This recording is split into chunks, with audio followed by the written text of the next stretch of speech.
A maioria das pessoas não considera as consequências antes de cometer um crime, independentemente de sua gravidade, mas a lei não hesita em punir aqueles que prejudicam a sociedade, roubando direitos, segurança, propriedade e até vidas.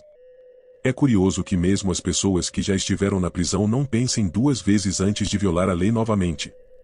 Elas geralmente confiam em não serem pegas ou punidas se forem apanhadas. No entanto, o que elas não percebem é que, uma vez que seu caso vai a julgamento, é impossível prever exatamente o que o júri decidirá. Às vezes, os réus não esperam receber uma sentença e, quando a recebem, ela pode ser mais severa e longa do que o esperado. É surpreendente saber que 1 em cada 5 pessoas presas no mundo está detida nos Estados Unidos. Apenas em 2016, 2,2 milhões de americanos estavam atrás das grades. Desde 1976, mais de 7.800 réus foram condenados à pena de morte, e 1.500 deles já foram executados até dezembro de 2022. Atualmente, 2.599 condenados aguardam no corredor da morte. Houve casos de crimes terríveis, como assassinatos em série, abuso infantil e agressões repetidas, e seus perpetradores foram julgados em tribunais em todo o mundo. Alguns desses criminosos receberam penas que os fizeram lamentar profundamente por terem pensado em quebrar a lei.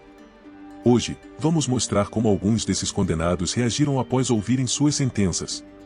Para ser sincero, não é uma imagem agradável, e pode ser necessário um momento para compreender o comportamento desses condenados.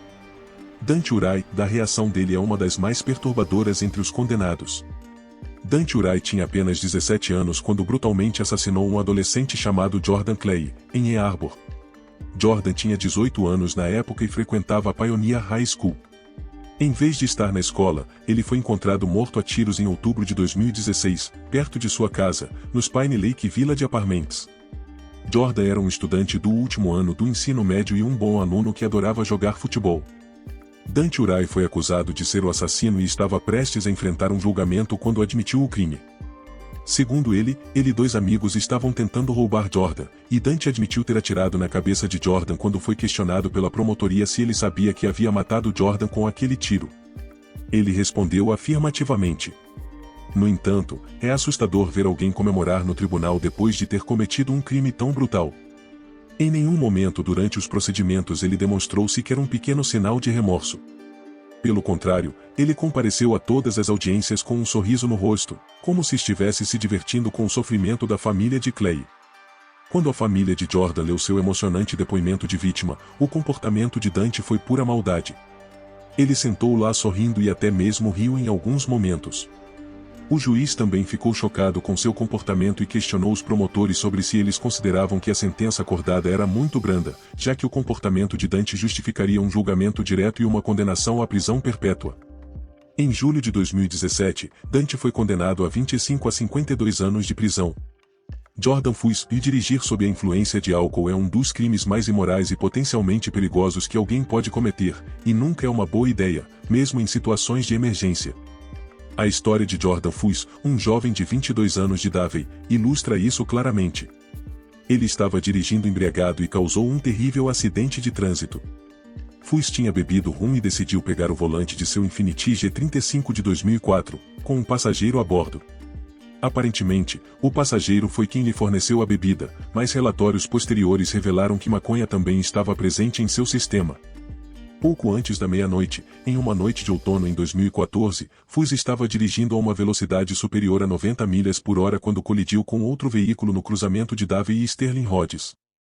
Testemunhas relataram que o carro de Fuss estava zigue-zagueando entre as faixas antes da colisão e não reduziu a velocidade ao se aproximar do cruzamento.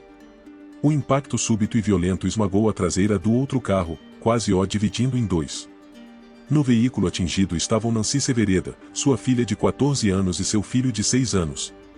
Nancy e sua filha sobreviveram ao acidente, mas o pequeno Santiago Mondragon, que estava preso na cadeirinha no banco de trás, foi declarado morto no local.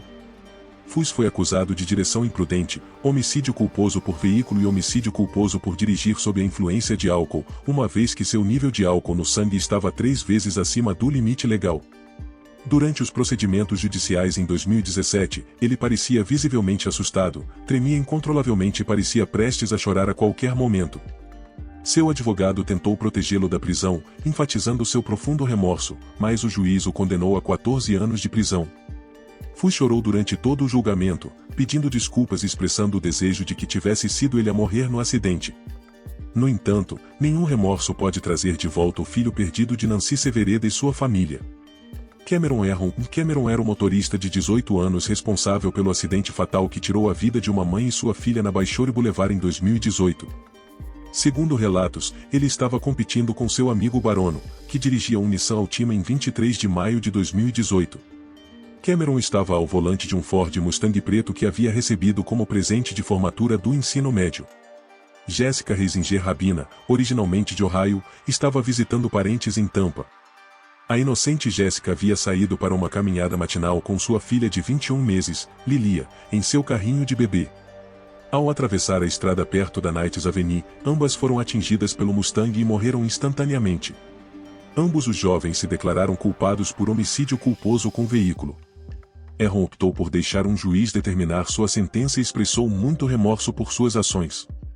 Segundo as diretrizes estaduais, uma pena mínima de 18 anos foi sugerida, com um máximo de 30 anos. O advogado de Aaron tentou convencer o tribunal de que havia motivos para uma sentença inferior à mínima sugerida, mas ele foi condenado a um total de 24 anos, sendo 9 anos pela morte da mãe e 15 pela morte da criança. Pela reação dele, parece que ele não estava esperando uma penalidade tão severa. O olhar de horror em seus olhos era visível quando a sentença foi proferida, mesmo com a máscara que ele usava escondendo seu rosto. Sua mãe o abraçou e chorou por seu filho antes de ele ser levado pela polícia. Muitas pessoas acharam a sentença injusta, e ele se tornou um destaque no TikTok com hashtags como o Justiça para Cameron. No entanto, mesmo após a apelação da sentença, um painel de 3 juízes manteve sua pena, tornando-o um exemplo para todos os motoristas imprudentes.